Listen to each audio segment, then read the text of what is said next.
ಬಂಧುಗಳಿಗೆ ಸ್ವಾಗತ.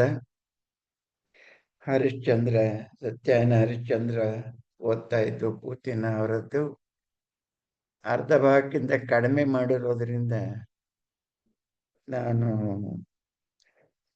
ಉಳಿದ ಅರ್ಥವನ್ನ ಸ್ವಲ್ಪ ಚುರುಕಾಗಿ ಮಾಡಬೇಕಾದಂತಹ ದುಸ್ಥಿತಿ ನನಗಿದೆ. ಒಂದು ವಿಚಾರ, ಸಣ್ಣ ವಿಚಾರ ಹೇಳ್ಬಿಟ್ಟು ಮುಂದೆ ಹೋಗ್ತೀನಿ. ಹರಿಶ್ಚಂದ್ರನಂತೆ ನಾವು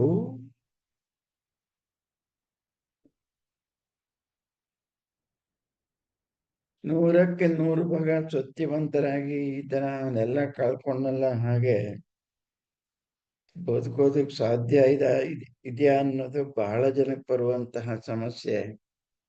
ಆದ್ದರಿಂದ ಬೆಟ್ಟ ಹತ್ತಬೇಕು ಅಂತ ಇಷ್ಟಪಡೋರು ಹಿಮಾಲಯವನ್ನು ಹತ್ತಕ್ಕೆ ಹೋಗ್ಬಾರ್ದಲ್ವಾ, ಕಷ್ಟ ಆಗ್ಬೋದು. ಹಾಗೆಂತ ಬೆಟ್ಟ ಹತ್ತೆ ಬಿಡಕ್ಕೂ ಆಗೋಲ್ಲ. ಅದರಿಂದ ಎಲ್ಲೋ ತನಗಾಗುವಷ್ಟಾದ್ರೂ ಚಾರಣ ಮಾಡಬೇಕು, ಸಣ್ಣ ಗುಡ್ಡ ಬೆಟ್ಟ ಹುಡುಕೋಬೇಕು. ಅದರಿಂದ ಎಷ್ಟು ಸಾಧ್ಯವೋ ಅಷ್ಟು ಸತ್ಯದ ದಾರಿಯಲ್ಲಿ ಹೋಗ್ತೀನಿ ಅನ್ನೋದು ದೇವರನ್ನ ಕಾಣುವುದಕ್ಕೆ ಸಾಧ್ಯವಾಗಬಹುದಾದ ಒಂದು ಶ್ರೇಷ್ಠ ದಾರಿ ಅನ್ನೋದು ವೇದಗಳಲ್ಲಿ ಬರುವಂತಹ ಮಾತು. ವೇದಗಳು ಸತ್ಯದ ದಾರಿಯನ್ನ ಬೋಧಿಸ್ತವೆ.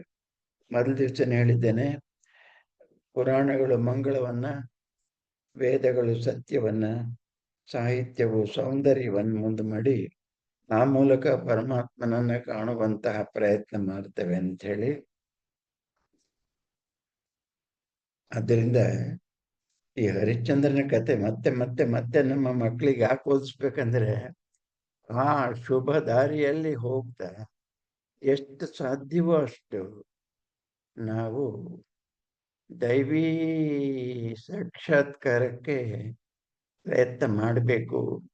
ದೈವಿ ಸಾಕ್ಷಾತ್ಕಾರ ಅನ್ನೋದು ಕಣ್ಣಿನಲ್ಲಿ ದೇವರನ್ನ ನೋಡುವಂಥದ್ದಲ್ಲ, ಸತ್ಯದ ದಾರಿಯಲ್ಲಿ ನಡೆಯುವಾಗ ಉಂಟಾಗಬಹುದಾದ ಸುಖದ ಅನುಭವ ಇದೆಯಲ್ಲ, ಅದೇ ಸಾಕ್ಷಾತ್ಕಾರ.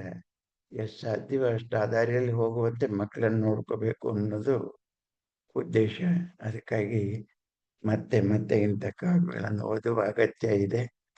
ಹರಿಶ್ಚಂದ್ರ ಕಾವ್ಯದಲ್ಲಿ ಕಡೆಯಲ್ಲಿ ಮಂಗಳ ಹೇಳ್ತಾರೆ, ಇದನ್ನು ಓದಿದವರಿಗೆ ಸಕಲ ಸನ್ಮಂಗಳವು ಉಂಟಾಗುತ್ತವೆ ಅಂಥೇಳಿ.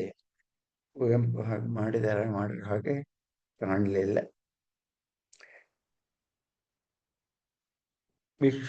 ಈಗ ವಿಷಯಕ್ಕೆ ಬರ್ತೇನೆ. ವಿಶ್ವಾಮಿತ್ರನಿಗೆ ಬಹುದೊಡ್ಡ ಸಂದೇಹ ಅಂದ್ರೆ, ಅವನು ಸ್ವರ್ಗಕ್ಕೆ ಪ್ರವೇಶ ಪಡೋದಕ್ಕೆ ಪಟ್ಟ ಕಷ್ಟ ಇದೆಯಲ್ಲ, ಅದು 100 ವರ್ಷಗಳ ಕಾಲ ನಿರಂತರ ತಪಸ್ಸನ್ನು ಮಾಡಿ ಮಾಡಿ ಮಾಡಿ ದೊಡ್ಡ ರಾಜ್ಯವನ್ನ ತ್ಯಾಗ ಮಾಡಿ ಬಂದು ಇಂದ್ರಿಯ ನಿಗ್ರಹ ಮಾಡಿ ಎಷ್ಟೋ ಸಾರಿ ದೇವತೆಗಳಿಗೆ ತಪಸ್ಸಿಗೆ ವಿಘ್ನ ಆದಾಗ ಮತ್ತೆ ಮೊದಲಿನಿಂದ ಪ್ರಾರಂಭ ಮಾಡಿ ಅಂತೂ ಕಡೆಗೊಮ್ಮೆ ಮಹರ್ಷಿಯಾದಂಥವನು. ಆದ್ದರಿಂದ ಸಾಧಾರಣ ಮನುಷ್ಯನಾಗಿರುವಂತಹ ಒಬ್ಬ ಭೂಲೋಕದ ಜನ ದೇವಲೋಕಕ್ಕೆ ಬರುವ ಅರ್ಹತೆ ಉಂಟ ಅಂತವ್ರು ಇದಾರ ಅಂತ ಶಿವ ಪ್ರಶ್ನೆ ಮಾಡಿದಾಗ ಇದಾರೆ ಅಂತ ವಸಿಷ್ಠ ಹೇಳಿದಾಗ, ಹರಿಶ್ಚಂದ್ರನ ಹೆಸರನ್ನ ಮುಂದೆ ಮಾಡಿದಾಗ ವಿಶ್ವಾಮಿತ್ರನ ನಿಜವಾಗಿ ಶಾಕ್ ಆಗುತ್ತೆ. ಯಾಕೆಂದ್ರೆ ಅವನ ಬದುಕನ್ನ ಎಲ್ರಿಗಿಂತ ಹೆಚ್ಚಾಗಿ ನೋಡಿದವನು ಅವನು. ತಂದೆಗಾಗಿ ಪ್ರತ್ಯೇಕ ಸ್ವರ್ಗವನ್ನ ನಿರ್ಮಾಣ ಮಾಡಿದವನು ಅವನು ಸುಳ್ಳ. ಮಕ್ಕಳನ್ನ ಪಡಿಬೇಕಂತ ಪಡೆದು ವರ್ಣನಿಗೆ ಮೋಸ ಮಾಡಿದ ಸುಳ್ಳ ಈ ಹರಿಶ್ಚಂದ್ರ. ಈ ವಂಶವೇ ಅವನಿಗೆ ಚೆನ್ನಾಗಿ ಮನವರಿಕೆ ಆಗಿರುವಾಗ ವಸಿಷ್ಠರ ಮಾತನ್ನ ವಿರೋಧಿಸ್ಬೇಕು ಅನ್ನಿಸ್ತು. ಆದರೆ ಇದ್ರ ಹಿಂದಿನಲ್ಲಿ ಅರ್ಥ ಮಾಡ್ಕೋಬೇಕು, ವಸಿಷ್ಠ ವಿಶ್ವಾಮಿತ್ರರಲ್ಲಿ ಯಾವತ್ತೂ ವೈರ ಬರೋದಿಲ್ಲ. ವೈರ ಕಾರಣವಾಗಿ ಈತ ಮಹರ್ಷಿ ಆದದ್ದು. ಆದ ಮೇಲೂ ಇನ್ನೂ ಆ ಕಾಳಿಗೆ ಅವನ ಹೃದಯದಲ್ಲಿ ಉಳಿಯೋದಕ್ಕೆ ಸಾಧ್ಯ ಇಲ್ಲ. ಅದಕ್ಕಾಗಿ ಹೇಳ್ತಾನೆ, ನಾ ಪಡದ ಆವುದನು ಪಟ್ಟಿಹನು ಅರಸು. ನಾನ್ ಸಂಪಾದನೆ ಮಾಡದೇ ಇರುವ, ನಾ ಕಷ್ಟಪಡದೇ ಇರೋದನ್ನ ಅವನೇನ್ ಮಾಡಿದ್ದಾನೆ. ಮೌಲ್ಯ ಪ್ರಯೋಗದಳು ಸಲ್ಲದರ ಮನಸ್ಸೆ. 41 ಕಡೆ ಸಾಲು. ಮೌಲ್ಯ ಪ್ರಯೋಗದಲ್ಲಿ ಅರಮನಸ್ಸು ಮಾಡಬಾರ್ದು. ಆದ್ದರಿಂದ ಕಡೆಗಳಿಗೆ ಅವ್ರಿಗೆ ನೋಡೇ ಬಿಡ್ತಾನೆ, ಸತ್ಯವನ್ನೇ ಬಲವಾಗಿ ಹಿಡ್ಕೋತಾನ, ಸತಿ ಸುತರನ್ನು ಬಿಡ್ತಾನ. ಈಗಾಗಲೇ ಮಗನ ಸಾಯಿಸಿ ಆಗಿದೆ, ಈಗ ಸತಿಯನ್ನು ಕೊಂಡಾಡಿಸುವಂತಹ ಸ್ಥಿತಿ ಬಂದಿದೆ. ಆದ್ದರಿಂದ ಅರೆಮನಸ್ಸು ಮಾಡಿದರನೆ ಪೂರ್ಣ ಮುಗಿಸೇ ಬಿಡ್ತಾನೆ ಅಂತ ಹೇಳಿ ಮನಸ್ಸು ಮಾಡ್ತಾನೆ. ನಾನು 46ನೇ ಪುಟದಲ್ಲಿದ್ದೇನೆ. ನಿಮ್ಮ ಪುಸ್ತಕದಲ್ಲಿ ಪುಟ ನನಗೆ ಗೊತ್ತಾಗೋದಿಲ್ಲ. ರುದ್ರೋಪವಾಸಿಗಳು ಮಾತನಾಡ್ತಾ ಇದ್ದಾರೆ. ಎಬ್ಬಿಸೈ ದುಸ್ಸತ್ವ ದಮನ ಶಿವಶಕ್ತಿಯ ನೆರವುಗೊಳ್ಳುತ್ತ ಈಗಳ್ ಅಥರ್ವ ಸೂಕ್ತಿಯ 4 ವೇದಗಳಲ್ಲಿ ಅಥರ್ವಣ ವೇದ ಇದೆಯಲ್ಲ, ಅದರಲ್ಲಿ ಬಹಳಷ್ಟು ತಂತ್ರ ಮಂತ್ರಗಳ ಮಾತೆಲ್ಲ ಇದೆ. ಅದರ ಹಿನ್ನೆಲೆಯಲ್ಲಿ ನಾವು ಗಂಧರ್ವಗಳನ್ನ ವಶಪಡಿಸಿಕೊಂಡು ಹೇಗೋ ಹರಿಶ್ಚಂದ್ರನ ಮನಸ್ಸನ್ನು ತಿರುಗಿಸ್ಬೇಕು ಅಂತೇಳಿ ಪ್ರಯತ್ನ ಮಾಡ್ತಾರೆ. ಉಪಾಸಿಯ ಪ್ರಧಾನ ಹೇಳ್ತಾನೆ, ಬಲ್ಲ ಕಲ್ಪಂಗಳೊಳು ಫಲದ ಸಂದೇಹ ನಮ್ಮನೆ ನಗುತಿಹವು ಅಶುಭ ಸಂದೇಹ. ಅಶಿವ ಸಂದೋಹ ಅಂದ್ರೆ ಗಂಧರ್ವಗಳ ಗುಂಪು ನಮ್ಮನ್ನು ನೋಡಿ ನಗ್ತಾವೆ. ನಾವು ಹೋಮ ಹವ್ಯಗಳ ಮೂಲಕವಾಗಿ ಮೆಚ್ಚಿಸಿ ದೇವರನ್ನ ನನಗೆ ಬೇಕಾದ ಫಲ ಪಡೆಯಕ್ಕೆ ಆಗದೆ ಹೋದರೆ ಗಂಧರ್ವಗಳಿಂದ ನಾವು ಅಪಮಾನಕ್ಕೊಳಗಾಗ್ತೇವೆ ಅಂತ ನಮ್ಮ ಮಾತು. ಏನ್ ಬೇಕಾಗಿದೆ ಇವರಿಗೆ? ಇದಕ್ಕಾವ ಶಾಸ್ತ್ರ ವಿಧಿ, ಹರಿಶ್ಚಂದ್ರನ ಕೈಲಿ ಸುಳ್ಳು ಹೇಳಿಸೋದಕ್ಕೆ ಇದಕ್ಕಾವ ಶಾಸ್ತ್ರ ವಿಧಿ, ಇದಕ್ಕಾವ ದ್ರವ್ಯ ಏಗೈವ ಲೊಲಿಗುವು, ಇದಕ್ಕಾವ ಕವ್ಯ ಅವಿಧ ಅವಿಧಿನ ಅವಿಧಿನ ಕೃತಂ ಅಕೃತಂ ಎಂಬುದರ ಸುದ್ದಿ. ಅರಿತವರಾರ್ ಆರಿಗೇನ್ ಈ ಯುಕ್ತಿ.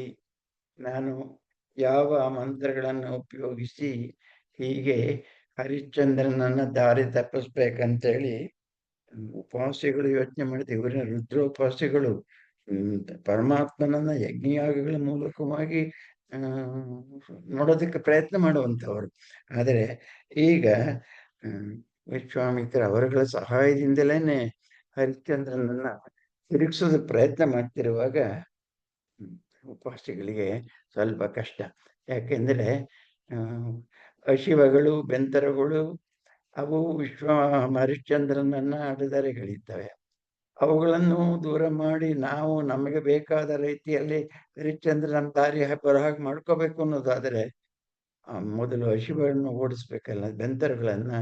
ಅದಕ್ಕೆ ಯಾವ ಮಂತ್ರ ತಂತ್ರಗಳನ್ನು ಮಾಡಬೇಕು ಅನ್ನೋದು ಉಪವಾಸಿಗಳ ಪ್ರಧಾನಿಗಳ ಗುಂಪು ಅವ್ರು ಮಾಡೋ ಕರ್ತವ್ಯ ಏನು ಅನ್ನೋದನ್ನ ಪೂರ್ತಿ ನಾನು ಓದ್ತೇನೆ.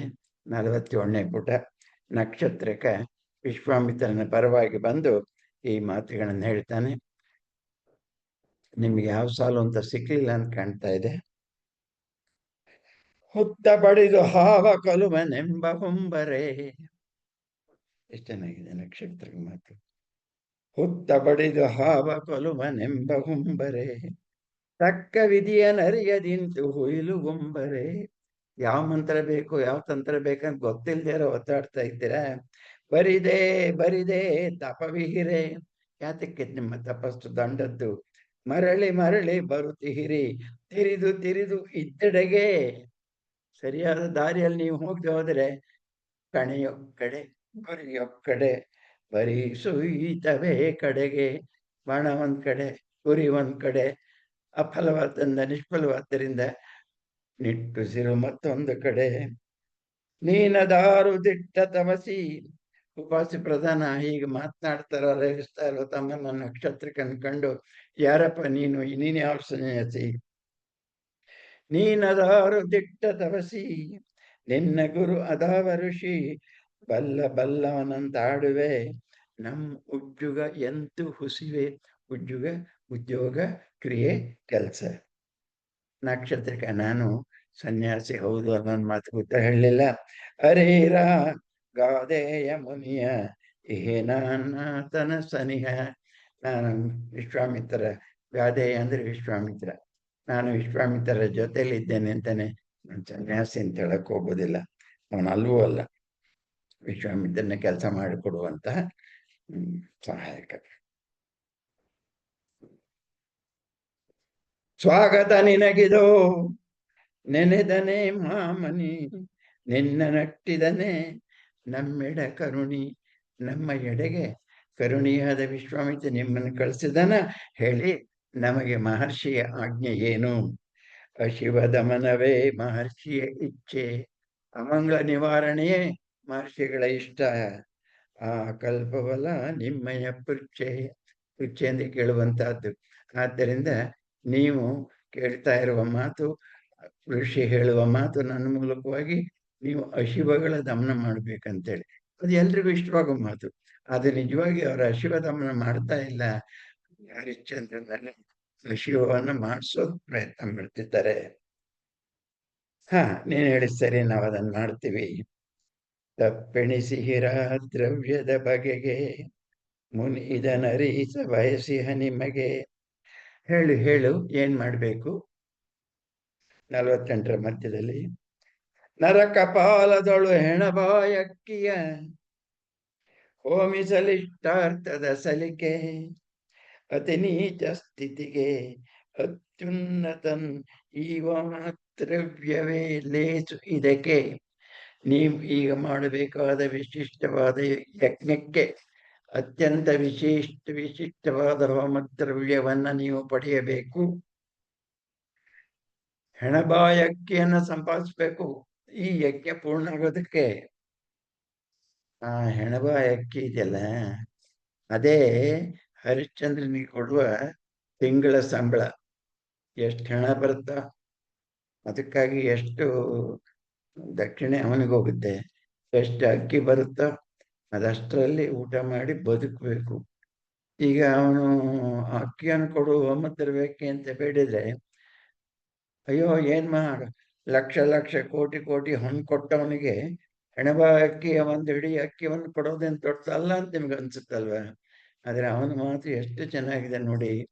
ಕೊಡ್ಬೋದು, ಆದ್ರೆ ತಿನ್ನಕ್ ಬೇರೆ ಇಲ್ಲ. ನಾನು ದಷ್ಟಪುಷ್ಟನಾಗದೆ ಯಜಮಾನರ ಸೇವೆ ಮಾಡಕ್ ಆಗೋದಿಲ್ಲ, ಆದ್ದರಿಂದ ಹೇಳಿದೆ ಅಂತ ನಾನು ಕೊಡಕ್ ಬರೋದಿಲ್ಲ. ಅದು ಮುಂದಿನ ಮಾತು. ನರಕಪಾಲದಳು ಹೆಣಬಾಯಕ್ಕಿಯ ಹೋಮಿಸಲು ಇಷ್ಟಾರ್ಥದ ಸಲಿಕೆ, ಅತಿ ನೀಚ ಸ್ಥಿತಿಗಿಳಿದಂತಹ ಅತ್ಯುನ್ನತನೊಬ್ಬನನ್ನು ಕೊಡುವಂತಹ ಇದನ ಲೇಸು. ಅವನೇ ಹರಿಶ್ಚಂದ್ರ. ಈಗ ಎಲ್ಲಿದ್ದಾನೆ? ಈಗನು ಕೂಗಳತೆಗಳು ನಿಮ್ಮ ಕೊಡುಗೈ ದಣಿ. ಇಲ್ಲೇ ನಿಮ್ಮ ಹತ್ರಕ್ಕೆ ಸ್ಮಶಾನದಲ್ಲೇ ಬಂದಿದ್ದಾನೆ. ಈ ಮಸಣವನು ಕಾಯುತ್ತಿರುವ ಆಳು. ನಕ್ಷತ್ರಕ ಮತ್ತು ಹೇಳ್ತಾನೆ, ಅಂತ ಮಹಿಮನ ನಿಮಗೆ ನಾ ದೊರಕಿಸಿದ ದಿಷ್ಟ ಅವನೀವ ದ್ರವ್ಯದಿಂ ಕಲ್ಪವಾಗದು ನಷ್ಟ. ನಿಮ್ಮ ಇಷ್ಟಾರ್ಥ ಪೂರ್ಣ ಮಾಡ್ತದೆ, ಆದೊಡೆ ಆತನನು ಇದಕ್ಕೊಪ್ಪಿಸುವುದೇ ಕಷ್ಟ. ಏನ್ KG ಅಕ್ಕಿ ಕೊಡಕ್ಕೇನ್ ಕಷ್ಟ ಅಂತ ನಿಮಗೆ ಅನ್ನಿಸ್ಬೋದು. ಯಾಕೆಂದ್ರೆ ಅವನು ದಾನವನ್ನು ಮಾಡಿಸಿದಾನ, ಶೂರ ಅಂತ ಕೀರ್ತಿ ಪಡೆದಂಥವನು. ಆದರೂ ಇಷ್ಟು ಪಡೆಯೋ ಕಷ್ಟ. ಅದೇ ನಕ್ಷತ್ರಕ್ಕೆ ನಿಂಗೆ ಗೊತ್ತು. ಋಷಿಯನೇ ತಣಿಸಿದವ ತಣಿಸನೇ ಅಲ್ಪವಿದ. ಅಷ್ಟು ಕೋಟಿ ಹುಣ್ಣನ್ನ ಕೊಟ್ಟು ಋಷಿಯನ್ನೇ ತಣಿಸಿದವ, ತೃಪ್ತಿಪಡಿಸಿದವನು ನಮ್ಗಂಚೂರು ಅಕ್ಕಿ ಕೊಡೋದಿಲ್ವಾ? ಮುಂದೆ ಹೋಗಿ ನಿಮಗೆ ಗೊತ್ತಾಗುತ್ತೆ. ನಕ್ಷತ್ರಕ್ಕೆ ಜೀವ ಕೂಡಿರುವವರಿಗೆ ಭೀತಿ ಸಾಸಿರ ಉಂಟು, ಶಂಕೆ ಅಳಿವುದೇ ಲಾಭ, ಅದುವೇ ಹದುಳದ ನಂಟು. ಹದುಳ ಅಂದ್ರೆ ಕ್ಷೇಮ. ಜೀವ ಇರೋವರಿಗೆ 1000 ವಿಧವಾದ ಚಿಂತೆ ಇರುತ್ತೆ, ಆದರೆ ಅಂತಹ ಚಿಂತೆಗಳನ್ನ, ಶಂಕೆಗಳನ್ನ ಅಳಿಸೋದೆ ಬದುಕಿನ ಪೂರ್ಣ ಲಾಭ. ಈ ಕೇಡಿಗೂ ಕೇಳದಾವುದು ಈತೆಗೆ ಗೆಳೆಯ. ಹಾಗಾದ್ರೆ ಇನ್ನೇನ್ ಕೇಳಿದೆ ಅವನಿಗೆ? ಧ್ಯಾನಿಸ್ತಾನೆ, ಯೋಚಿಸ್ತಾನೆ, ಮುನಿಯನ್ನ ನೆನೀತ. ಕಣ್ಣಿಗೆ ಕಟ್ಟಿತು ಹೊಳಲಿನ ಹಳುವು, ಹೊಳಲ್ಪಟ್ಟಣ. ಅಗೋ ಹುಡುಗನ ಕಚ್ಚಿತು ಹಾವು, ಗರವೇರುತ ಕೆಳಗುರುಳಿದ ಹಸುಳೆ, ಅವ್ವ ಎನ್ನುತ್ತ ತೀರುತ್ತಲೇ. ಧ್ಯಾನ ಮಾಡಿ ಘಟನೆಯನ್ನ ನೋಡ್ಕೊಳ್ತಾನೆ. ಇಷ್ಟೊತ್ತಿಗಾಗ್ಲೇನೆ ವಿಶ್ವಾಮಿತ್ರರ ಪ್ರಭಾವದಿಂದ, ಬೆಂತರಗಳ ಪ್ರಭಾವದಿಂದ ಹುಡುಗ ಗರವೇರಿ ಸತ್ತಿದ್ದಾನೆ. ಆ ಸುತನಿಗಾಗಿಯೇ ದೊರೆ ಹುಸಿದ ದೇವತೆಗೆ ಅಂದು ಅವನುಳಿಯಲೆಂದೆಯೇ ಮನಗೊಟ್ಟ ನರಬಲಿಗೆ. ಅಜಿಗರ್ತ ಅವನ ಮಗ ಶುನಶೇಫನನ್ನ ಸಂಹಾರ ಮಾಡಿ ತನ್ನ ಮಗನನ್ನು ಉಳಿಸ್ಕೊಳ್ಳೋದಕ್ಕೆ ಹೊರಟಂತಹ ಸುಳ್ಳ ಹರಿಶ್ಚಂದ್ರನ ಬಾಲ್ಯ ನಿಮಗೆ ಗೊತ್ತಲ್ಲ. ಅವನು ಆ ಸುತನಿಗಾಗಿ ಹೊಸಿದ ದೇವತೆ, ಅವನಿಂದ ನೀವು ಈ ಒಂದು ಅಕ್ಕಿಯನ್ನು ಪಡಿಬೇಕಾಗುತ್ತೆ ಎಂದಾಗ ಉಪಾಸಿಗಳಿಗೆ ಏನ್ ಮಹಾ ಅಂತ ಅನ್ಸಿರ್ಬೋದು. ಬರಿಗೈಯೊಳಟ್ಟುವನು ವಿಪ್ರನ ತಾಯ, ಪುರವಾಯಿತವಳ ಪಾಲಿಗೆ ಮೃತಪ್ರಾಯ. ಇದು ಮುಂದಿನ ಕತೆ. ಸಂಸ್ಕಾರಕ್ಕಾಗಿ ಮೊದಲು ತನ್ನ ಒಡೆಯನನ್ನ, ಬ್ರಾಹ್ಮಣನನ್ನ ಬೇಡ್ತಾಳೆ, ಸಹಾಯ ಮಾಡಿ ಅಂತೇಳಿ. ಅವನು ಮಾಡೋದಿಲ್ಲ. ಊರಲ್ಲೆಲ್ಲರ ಮನೆಗೂ ಹೋಗಿ ಕೇಳ್ತಾಳೆ. ಯಾರು ಚಂದ್ರಮತಿಗೆ ಸಹಾಯ ಮಾಡೋದಕ್ಕೆ ಇಷ್ಟಪಡ್ಲಿಲ್ಲ. ಕಡೆಗೆ ಏನು ಗತಿ ಇಲ್ದಲೇನೆ ಹೆಣವನ್ನು ಹೊತ್ಕೊಂಡು ತಾನೇ ಆದಷ್ಟು ಸೌದೆಯನ್ನು ಸಂಗ್ರಹ ಮಾಡಿಕೊಂಡು ಸ್ಮಶಾನಕ್ಕೆ ಬರ್ತಾಳೆ. ನೋಡಿ ಅವಳ ಕಷ್ಟ ನಿಮಗೆ ಗೊತ್ತಾಯ್ತಲ್ಲ. ತೊಡಿವೀರ ಸಾತ್ವಿಕೆಯ ಕಣ್ಣ ನೀರ. ನೀವು ಯಜ್ಞವನ್ನ ಸಫಲವಾಗಿ ಮಾಡಿದರೆ, ಹೆಣಬಾಯಕ್ಕಿಯನ್ನ ಹರಿಶ್ಚಂದ್ರನಿಂದ ದಾನವಾಗಿ ಪಡೆದ್ರೆ ಚಂದ್ರಮತಿಯ ಕಣ್ಣೀರು ಅಳಿಸೋಕ್ಕಾಗುತ್ತೆ. ಹುಡುಗ ಬದುಕೊಂಡ್ ಬಿಡ್ತಾನೆ. ತೊಡೆ ಅಳಿಸು. ತೊಡವಿರ ಸಾಧ್ವಿಕೆಯ ಕಣ್ಣ ನೀರ, ಗರವಳಿಸಬಲ್ಲಿರ ಜೀವಿಸೆ ಕುಮಾರ. ಅಂತೆಸಗಬಲ್ಲವೇ ಕಲ್ಪಗಳ ಬಲ ಒಡ್ಡಿ. ಅನೇಕವಾದ ವಿಧವಾದ ಮಂತ್ರ ತಂತ್ರಗಳ ಕಲ್ಪಗಳ ಮೂಲಕವಾಗಿ ನಮ್ಗೆ ಮಾಡೋಕ್ ಸಾಧ್ಯ ಇಲ್ವಾ? ನಕ್ಷತ್ರಕ್ಕೆ ಮಾಡಕ್ಕಾಗುತ್ತೆ, ನೀವು ಮಾಡಿ ಅಂತ ಹೇಳ್ತಾನೆ. ಈಗ ಸಲದಿರೆ ನಿಮಗೆ ಮುನ್ನಾಗದಿಗಳಿಕೆ. ನಿಮಗೆ ಹಿರಿದಾದ ಲಾಭವಾಗುವ ಸಂದರ್ಭ ಬಂದಿದೆ. ಎಷ್ಟಾದ್ರೂ ಕಷ್ಟಪಟ್ಟು ಯಜ್ಞ ಮಾಡಿ ಈಗ ನೀವು ಸಫಲರಾದ್ರೆ ಅಪಾರವಾದ ಗಳಿಕೆ ನಿಮಗೆ ಈಗ ಸಲ್ಲದಿರೆ ಮುಂದೆಂದು ನಿಮ್ ಕೈಲಾಗೋದಿಲ್ಲ. ವಿಧಿ ಅರಿತು ಹವನಿಸಲು ವಶಕ್ಕೆ ಬಹನ ಹಗೆಯು. ವಶಕ್ಕೆ ಬಹನು ಹಗೆ. ಮೋರೆ ದೊರೆ ನಿಮಿತ್ತನಿದಕ್ಕೆ. ದೊರೆ ನಿಮಿತ್ತ ಮಾತ್ರ ಆಗಿದ್ದಾನೆ. ನಿಮಗೆ ಯಜ್ಞದಲ್ಲಿ ಸಫಲವಾಗುವುದಕ್ಕೆ ನಿಮ್ಮ ಪ್ರಯತ್ನ ಮುಖ್ಯವಾಗಿದೆ. ಮುನಿಗೆ ಅಷ್ಟನಿತ್ತವನು ಹೆಣದಕ್ಕಿಯನ್ನೀಯನೇ. ಋಷಿಗೆ ಅಷ್ಟು ಕೊಟ್ಟವನು ಹೆಣಕ್ಕೆ ಅಕ್ಕಿಯನ್ನ ಯಾಕೆ ನಮಗೆ ಕೊಡೋದಿಲ್ಲ? ಇಲ್ಲಿ ನಾವು ಈ ಸೂಕ್ಷ್ಮಕ್ಕೆ ಅರ್ಥ ತಿಳ್ಕೊಳ್ಬೇಕು. ಹರಿಶ್ಚಂದ್ರ ಬಾಲ್ಯ ಅಲ್ಲ, ಯೌವನದಲ್ಲೇನೆ ಹುಡುಗನನ್ನು ಪಡೆದು ಅದನ್ನ ಅರಣ್ಯ ಕೊಡಕ್ಕಾಗ್ಲಿಲ್ಲ ಅಂದಾಗ ಬೇರೆ ಹುಡುಗನನ್ನ ಬಲಿ ಕೊಟ್ಟು ಪ್ರತಿಯಾಗಿ ಅರಣನನ್ನು ಸಂತೃಪ್ತಗೊಳಿಸಿದ ಅನ್ನೋದು ಅದು ಅವನ ಯೌವನ ಕಾಲದಲ್ಲಿ. ಆದ್ರೆ ಮುಂದಿನ ಈ 60 ವರ್ಷಗಳಲ್ಲಿ ಅವನು ಎಷ್ಟು ಬೆಳೆದಿದ್ದಾನೆ ಅಂದ್ರೆ ಇನ್ನಂತಹ ಸೂಜಿ ಮನೆಯಷ್ಟು ಸುಳ್ಳವನ್ನ, ತಪ್ಪನ್ನ, ಅಡ್ಡದಾರಿಯನ್ನ ಅವನು ಹೋಗೋದಕ್ಕೆ ಸಾಧ್ಯವೇ ಇಲ್ಲ. ಅದು ಲೋಕಕ್ಕೆ ಗೊತ್ತಾಗೋ ಹಾಗಿದೆ. ಅದಾಗಬೇಕಾಗಿದೆ ನಮ್ಗೀಗ ಇವರಿಬ್ಬರ ಜಗಳದ ಮೂಲಕವಾಗಿ. ಮುನಿಗರ್ತನಿದ್ದವನು ಹೆಣದಕ್ಕಿಯನ್ನೀಯನೇ. ಕೊಡುವ ಮನತ ಕೊಡುಗೈಯ ದೊರೆಗೆ. ಉಪಾಸ್ಯಗಳು ನಾವು ಅದನ್ನ ಮಾಡ್ತೀವಿ, ಕೊಡೋ ಹಾಗೆ ಮಾಡ್ತೀವಿ. ತಡೆ ಇಕ್ಕುವೈ ಕೇಡಿನ ಪಡೆಗೆ. ಬೆಂತರಗಳ ಪಡೆಗೆ ನಾವು ಅಡ್ಡ ಮಾಡ್ತೇವೆ, ಅವುಗಳನ್ನು ತಡಿತೇವೆ. ಪಟ್ಟ ಪಾಡು ಸಾಕ್ವಿ ಸಾಹಸಿಗೆ. ಬೆಂತರಕ್ಕಿನ್ನಾಗದು ಕೇಡಸೆಗೆ. ಅವರು ಬಲಾತ್ಕಾರವಾಗಿ ಮಾಡ್ಬೇಕಾದ ಕೆಲಸವನ್ನ ನಾವು ಉಪಹಾರವಾಗಿ ಮಾಡ್ಬಿಡ್ತೇವೆ. ಬೆಂತರಗಳು ನಮ್ಮನ್ನ ಮೀರಿ ಮುನ್ನಡೆಯಕ್ಕಾಗೋದಿಲ್ಲ. ಅದರಿಂದ ಆಶೀರ್ವಾದ ಮೂಲಕವಾಗಿ ಬೇಡ, ನಾವು ಯಜ್ಞದ ಮೂಲಕವಾಗಿ ಅವನಿಗೆ ಮಂಗಳ ತರ್ತೇವೆ, ಮಗುವನ್ನ ಬದುಕಿಸ್ತೇವೆ ಅನ್ನೋ ತನ್ನ ಮಾತು. ಸಂಜೆಯ ಇರುಳು. ಊಟ 53. ಕಾಶಿನಗರ ಸ್ಮಶಾನ. ಚಂಡಾಲನ ವೇಷದಲ್ಲಿ ಹರಿಶ್ಚಂದ್ರ ಕಾಣ್ಕೋತಾ ಇದ್ದಾನೆ. ತುಂಬಾ ಚೆನ್ನಾಗಿದೆ ಮಾತುಗಳು.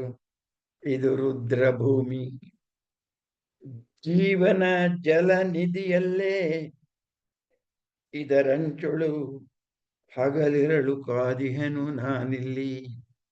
ಈ ಬರುವ ಹಣಗಳನ್ನ ಬಡವರ, ಶ್ರೀಮಂತರ ಅದನ್ನೆಲ್ಲ ನೋಡ್ತಾ ಇದ್ದಾನೆ.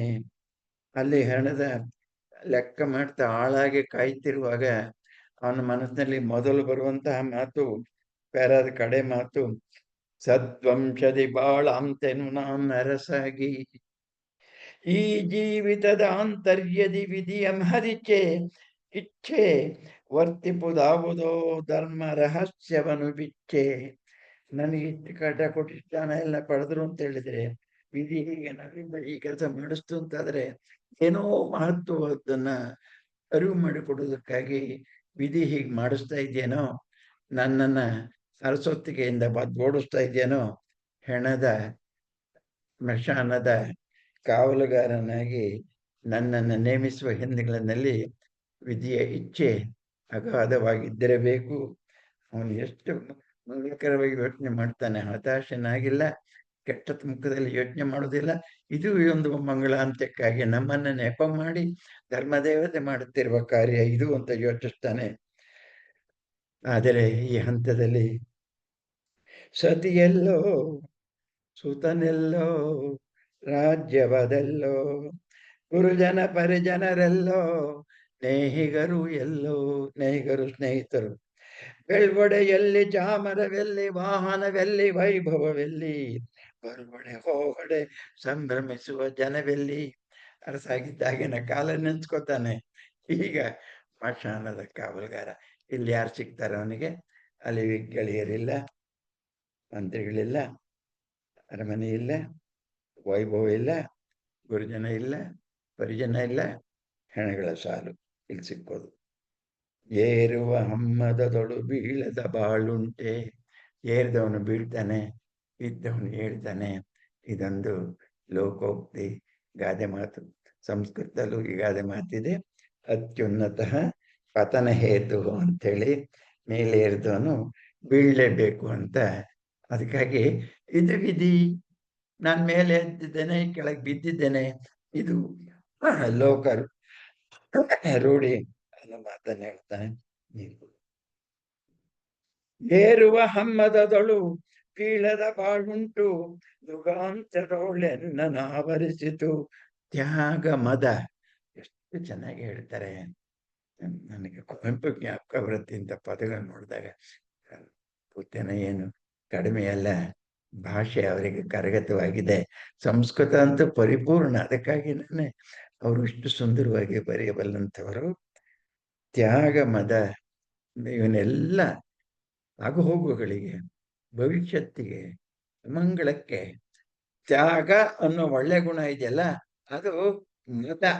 ಕುಡಿದವರಿಗೆ ಮದ ಏರುತ್ತಲ್ಲ, ಹಾಗೆ ಈ ಒಳ್ಳೆ ಗುಣದ ಮದ ಏರಿ ಅವನು ಕುಡಿದವನು ಹಾಳಾಗುವಂಗೆ ಈ ಮದ ಇವನನ್ನು ಹಾಳು ಮಾಡ್ತಾ ಇದೆ ಅನ್ನೋ ಐರನ್ ಇದೆಯಲ್ಲ, ಅದ್ಭುತ ಅದು. ಯಾಗ ಅಂತ್ಯ ಅವನು ಹೇಳ್ಕೊತಾ ಇರೋದು, ದುಷ್ಟನಾದೆ ನಾನು, ಯಾಗ ಅಂತ್ಯದೊಳು ಎನ್ನ ನಾವರಿಸಿತು ತ್ಯಾಗ ಮದ, ಕೊಡೆಬಲ್ಲೆನು ಬೇಡಿದುದನು ಎನ್ನುವ ಆ ಮದ. ನಾನು ಯಾಕೆ ಹಾಗನ್ಬೇಕಾಗಿತ್ತು? ಕೇಳಿದವರಿಗೆ ಕೇಳಿದ್ದನ್ನು ಕೊಡ್ತೇನೆ, ಕೇಳಿರಿ ಕೇಳಿರಿ ಅಂತ ಡಂಗೂರು ಹೊಡಿಸ್ತಾ, ಕೊಡ್ತೀಯ? ಖಂಡಿತ ಕೊಡ್ತೀನಿ, ಮಾತು ಕೊಡು, ತಕ್ಕೋ. ಹೇಳ್ದ ವಿಶ್ವಾಮಿತ್ರ ಏನನ್ನ? ಎಲೆ ರಾಜನೇ, ನೀನು ನಿನಗೆ ಕೊಡಲಾಗದಷ್ಟು ಹಣವನ್ನು ಕೊಡು ಅಂತ ಬೇಡ್ದ. ಎಷ್ಟು ಸ್ವಲ್ಪ ಕೇಳಿದಾನೆ? ನೀನು N+1 ಕೊಡು ಅಂತ ಅವನು ಕೇಳಿದ್ದು. ಅಲ್ಪ ಸ್ವಲ್ಪ ಅಲ್ಲ, ಎತ್ತರವಾದ ಆನೆಯ ಮೇಲೆ ಎತ್ತರವಾದ ಮನುಷ್ಯ ನಿಂತು ಕವಡೆಯನ್ನ ಮೇಲೆ ಕೆಸ್ತರೆ ಆಗುವಷ್ಟು ರಾಶಿಯ ಹೊನ್ನು ಅಂದ್ರೆ, ಕವಡೆ ಹೋಗೋದು ಪಾಯಿಂಟ್ ಅಲ್ಲಿ ನಿಲ್ಲೋದಿಲ್ಲ. ಆದ್ರಿಂದ ಆ ಎತ್ತರಕ್ಕೆ ಹೊಂದ್ಕೊಳಕ್ ಆಗೋದಿಲ್ಲ. ಆದ್ರಿಂದ ಅವನು ಕೇಳಿದ್ದು, ನೀನು ಕೊಡಲಾಗದಷ್ಟು ಹಣವನ್ನ, ನಾ ಕೋರುವ ಧನವನ್ನು ಕೊಡಬಲ್ಲೆಯ ತ್ಯಾಗಿ. ನನಗೆ ಮದ ಕೊಟ್ಟೆ ಅಂದ. ದಕ್ಷಿಣೆ ಕೊಟ್ಟೆನು ಎಂದೆನಲು, ಸರ್ವತ್ವವನು ಕೊಟ್ಟರು ಋಣಿಯಪ್ಪತರ ಬಾಕಿ ಇರುವಂತೆ, ಧನರಾಶಿಯ ಬೇಡಿದನಲ್ಲ ಗಾದಿಯ ಕುವರ. ಕೊಡುವೆನು ಕೋ ಲೇಸಂದೆ ಮಚನ್ಮ ಕೊಟ್ಟೆ, ಕೋಶವ ಕೊಟ್ಟೆ, ದೇಶವ ಕೊಟ್ಟೆ, ರಾಜ್ಯವ ಬಿಟ್ಟೆ, ಸತಿಸುತರನು ಮಾರಿದೆ, ಸಾಲವ ಹರಿಸೆ. ಇನ್ನೇನ್ ಮಾಡೋದ್ ಬಾಕಿ ಇದೆ? ಮತಿ ಮಾಡಿದೆ ಚಂಡಾಲನ ದಾಸ್ಯವ ವರಿಸೆ. ಎಲ್ಲ ಕಳ್ಕೊಂಡ್ಮೇಲೆ ಧರ್ಮರಾಯ ಎಲ್ಲರನ್ನ ಪಗಡಲ್ಲಿ ತೊತ್ಮೇಲೆ ತನ್ನನ್ನು ತಾನು ಸೋತ್ಕೊತಾನಲ್ಲ, ಹಾಗೆ ಕಡೆಯದಾಗಿ ನಾನು ಹೋಗಿ ಸಾಲ ತೀರ್ಸಕ್ಕಾಗಿ ಚಂಡಾಲನಿಗೆ ಆಳಾದೆ, ಅವನು ಹೋಗಿ ಹಣವನ್ನ ಕೊಟ್ಟಿದ್ದೀನಿ ಅಂತ ಅವ್ರ ಕೆಲ ಸಿಟ್ಟು ತಗೊಂಡು ಹರಿಶ್ಚಂದ್ರನಿಗೆ ಕೊಡ್ತಾನೆ. ಹರಿಷಡ್ ವರ್ಗವನಾಗೆದ್ದವನಲ್ಲ. ನಿಜವಾಗಿ ಈ ತರ ಹಠ ನಾನು ಮಾಡ್ಬೇಕಾಗಿರಲಿಲ್ಲ. ಋಷಿಮುನಿಗಳು ಜಿತೇಂದ್ರಿಯರಾಗಿ ಅದಕ್ಕಾಗಿಯೇ ತಮ್ಮ ಹೃದಯವನ್ನ ಪರಿಷ್ಕಾರಗೊಳಿಸಿ ವರ್ಷಗಳ ಕಾಲ ಕಾಡಿನಲ್ಲಿ ಒಂಟಿಯಾಗಿದ್ದು ದೇವರನ್ನ ಧ್ಯಾನಿಸ್ತಾ ಗಡ್ಡ ಬೆಳೆಸ್ಕೊತಾರೆ. ನಾನು ಸಾಧಾರಣ ಮನುಷ್ಯ, ನರ ಮನುಷ್ಯ. ಸಾಧಾರಣ ಅಂತ ಹೇಳೋಕೆ ಬರೀ ಮನುಷ್ಯ ಅನ್ನಲ್ಲ, ಯಕ್ಕಶ್ಚಿತ್ ಅನ್ನೋ ಅರ್ಥ ನರ ಮನುಷ್ಯ.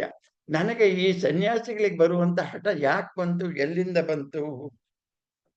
ಹರಿಷಡ್ವರ್ಗವ ಗೆದ್ದವನಲ್ಲ, ಧರ್ಮದ ಹಠವಿಲ್ಲ, ಸತ್ಯದ ಹುರುಳಿಲ್ಲ, ಸ್ಪರ್ಧೆ ಇಲ್ಲ.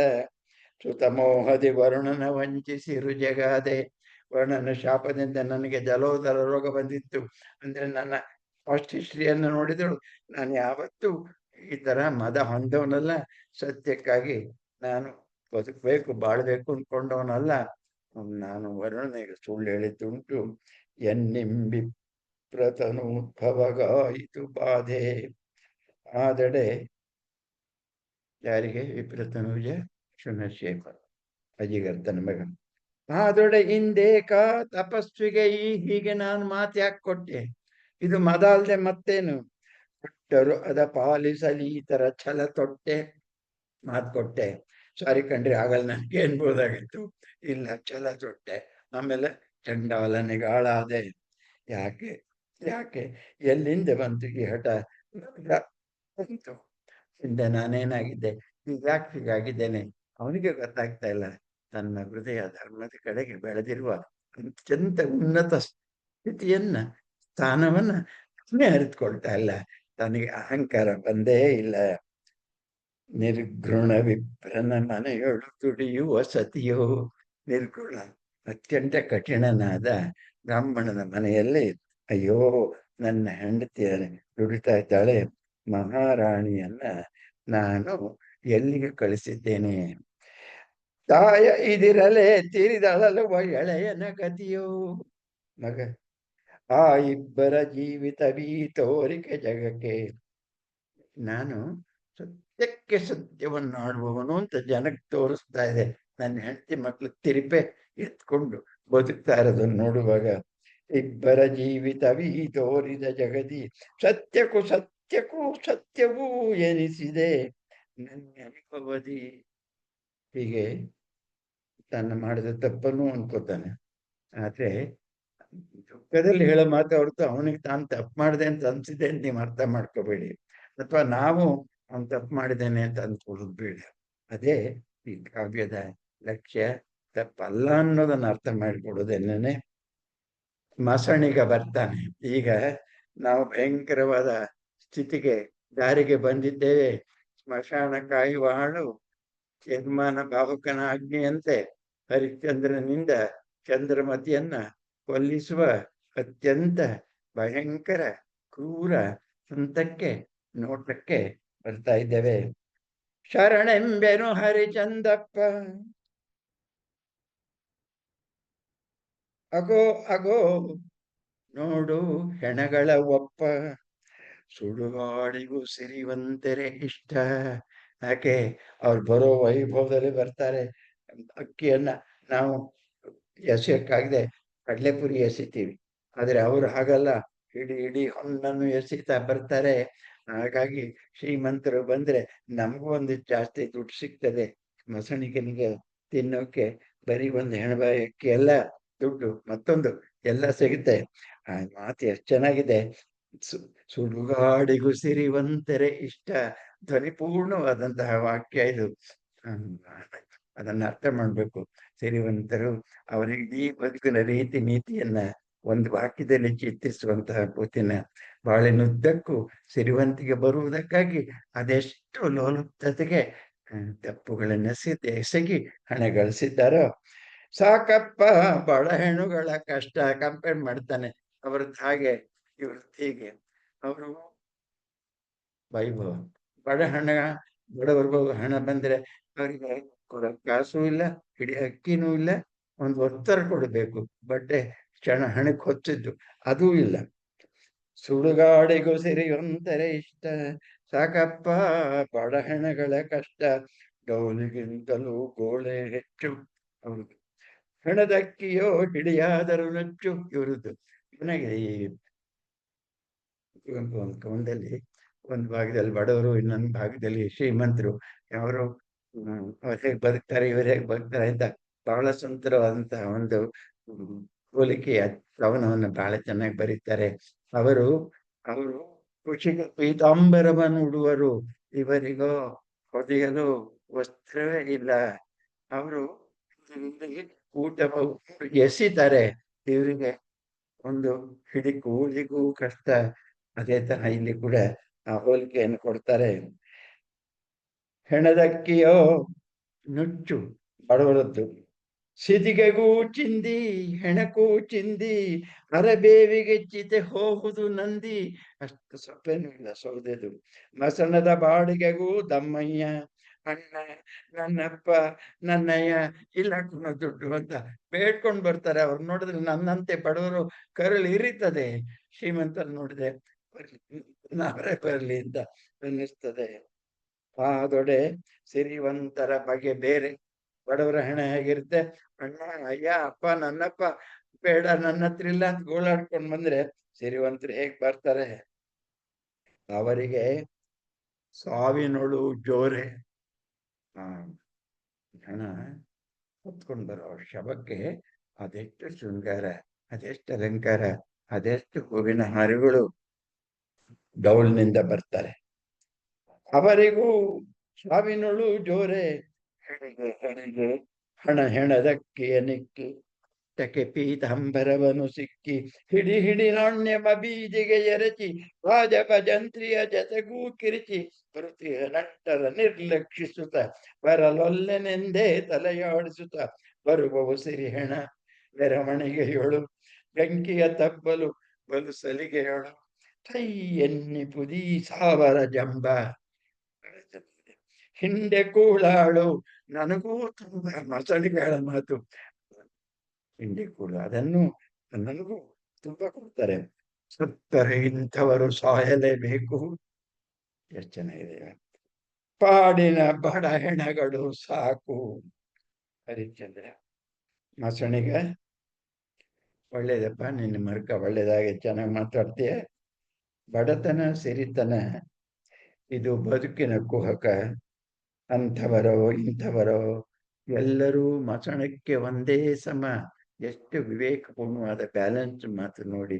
ಬೈಯೋದು ಹೊಗಳೋದು ಎಲ್ಲ ಯಾಕೆ ಅಂದ್ರೆ ಸ್ಮಶಾನಕ್ಕೆ ಎಲ್ಲರೂ ಬಂದವರು ಏನಾಗ್ತಾರೆ, ಸುಡ್ತಾರೆ, ಇಲ್ಲ ಎಲ್ಲರೂ ಹೋಗ್ತಾರೆ.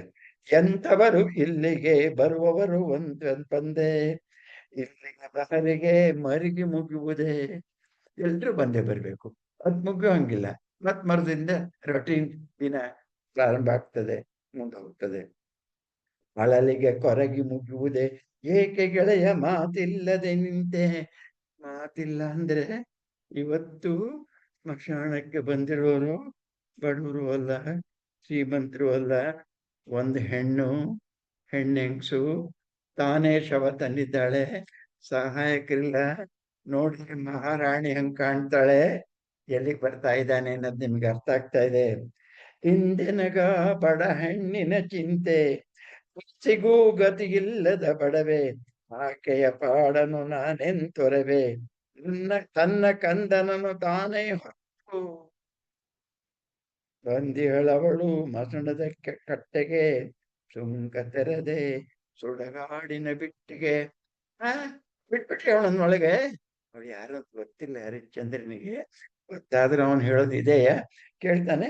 ಮರುಕದೊಳ ಆಕೆಯ ಒಳಗೆ ಬಿಟ್ಟೆಯ, ಇಲ್ಲಪ್ಪ ಇಲ್ಲಪ್ಪ ನಾ ಬಿಡಲಿಲ್ಲ, ಗಡಿಯೊಳಗೆ ಕಾಲಿಡಗೊಡಲಿಲ್ಲ.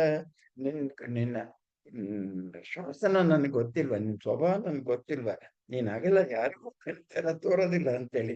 ಯಾಕೆಂದ್ರೆ ನಿಮ್ಮ ಯಜಮಾನನ ಏನು ಪಾಲಿಸೋದೇ ನಿಮಗೆ ಧರ್ಮ. ಆದ್ದರಿಂದ ನಾನು ಇಲ್ಲಿಲ್ಲಪ್ಪ ನಾ ಬಿಡಲಿಲ್ಲ, ಗಡಿಯೊಳಗಡೆ ನಾ ಬರಗೊಡಲಿಲ್ಲ. ಹೊರಗಿರಿಸಿಯೇ ಬಂದಿಯೇನು ಇದರಳು ನಿನ್ನಪ್ಪಣೆ ಏನಂದೆ. ಏನ್ ಕೇಳೋದೇನು, ದುಡ್ಡು ಕೊಡ್ಲಿಲ್ಲ, ಏನಂತ ದೇಸಿ ಆಚೆಗೆ ನೀವು ನೋಡ್ತೀರಿ. ಕಟ್ಟಿಗೆ ಮೇಲಿಟ್ಟ, ಚಿತೆ ಮೇಲಿಟ್ಟ ತನ್ನ ಮಗನ ಹೆಣವನ್ನ ತಾನೇ ಹೇಳಿದ್ದಾನೆ, ಗೊತ್ತಿಲ್ಲ ಯಾರದ್ದು ಅಂತ. ಅಲ್ಲ ಅವ್ನಿಗೆ ಎಷ್ಟು ವಯಸ್ಸು ಅವಾಗ? ಯಾರಿಗೆ? ರಾಹುಲ್ ಅಲ್ವಾ ಮಗ? ರಾಹುಲ್ ಅಲ್ವಾ? ರಾಹುಲ್ 18 ವರ್ಷ. ಇವನನ್ನೇ ಉಳಿಸ್ಕೊಂಡವನು. ಇವರು ಏನೋ ಪ್ರಶ್ನೆ ಕೇಳ್ತಾರೆ ಮೇಡಮ್, ಅದಕ್ಕೊಂದು 1 ನಿಮಿಷ ಉತ್ತರ ಹೇಳ್ಬಿಡ್ತೇನೆ. ಮೂಲದಲ್ಲಿ ಇರೋದು ಹೇಗೆ ಅಂದ್ರೆ, ಮೂಲ ಅಂದ್ರೆ ಸಂಸ್ಕೃತ ಮೂಲದಲ್ಲಿ ನಾನು ಹೇಳ್ತಾ ಇದ್ದೇನೆ. ಇದು ವೇದದಲ್ಲಿ ಬರುವಂತಹ ಕಥೆ, ಬಹಳ ಹಳೆದು, ರಾಮನಿಗಿಂತ ಬಹಳ ಹಳೆದ. ಹರಿಶ್ಚಂದ್ರ ಇದೇ ವಂಶದವನು. ಇಲ್ಲಿ ಬರುವಂತಹ ಕಥೆ ಏನು ಅಂದ್ರೆ, ಈ ಹುಡುಗನಿಗೆ ತನ್ನ ತಂದೆ ನನಗಾಗಿ ಪಡ್ತಾ ಇರೋ ಕಷ್ಟ ಗೊತ್ತಾದಾಗ ಮನೆ ಬಿಟ್ಟು ಹೋಗ್ತಾನೆ. ಹೋಗಿ ಹೋಗಿ ಹೋಗಿ ಅಲ್ದು ಅಲ್ದು ಅಲ್ದು ಕಡೆಗೆ ಸಾಧ್ಯವಿಲ್ಲದೆ ವಾಪಸ್ ಮನೆಗೆ ಬರುವಾಗ ತಾನೇನೆ ಸುನಶ್ಚೇಫರನ್ನ ಗೊತ್ತು ಮಾಡ್ಕೊಂಡು ಬರ್ತಾನೆ. ನನ್ನ ತಂದೆಗೆ ಕೊಟ್ಟು ನನ್ನನ್ನು ಬದುಕಿಸ್ಕೊಡು ಅಂತ ಹೇಳಿ. ಆಮೇಲೆ ಯಜ್ಞ ಎಲ್ಲ ನಡೀತದೆ. ಆ ಯಜ್ಞಕ್ಕೂ ಮೂಲ ಆ ಮಗನೇ. 10 ವರ್ಷ ಅವನಿಗಾಗಿದೆ. ವಯಸ್ಸೆಷ್ಟು ಅಂತ ಕೇಳಿದ್ರು, ಅವನಿಗೆ 18ರಿಂದ 19 ವರ್ಷ ಇವಾಗ.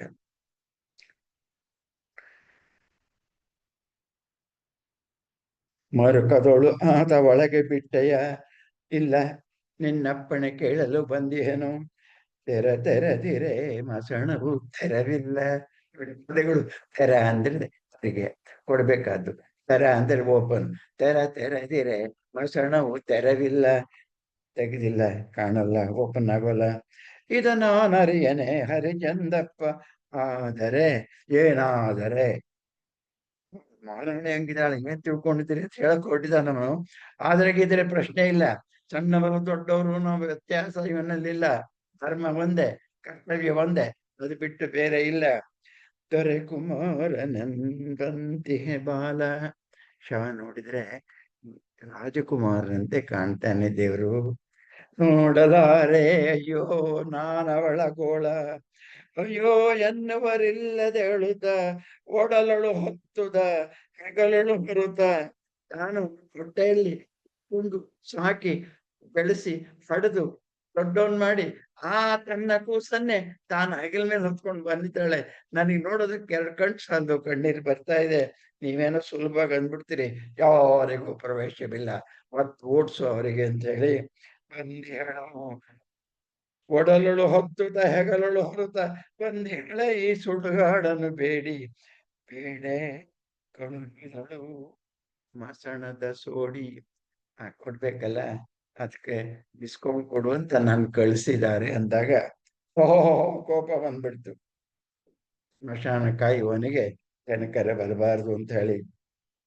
ಆದ್ರೆ ನನ್ನಂತವ್ರನ್ನ ಕಂಡ್ರೆ ನನಗೆ ಮರುಕ ಬರ್ತೆ ಸ್ವಾಮಿ ಅಂತಾನೆ. ಆಳಿಗೂ ಮರುಕ.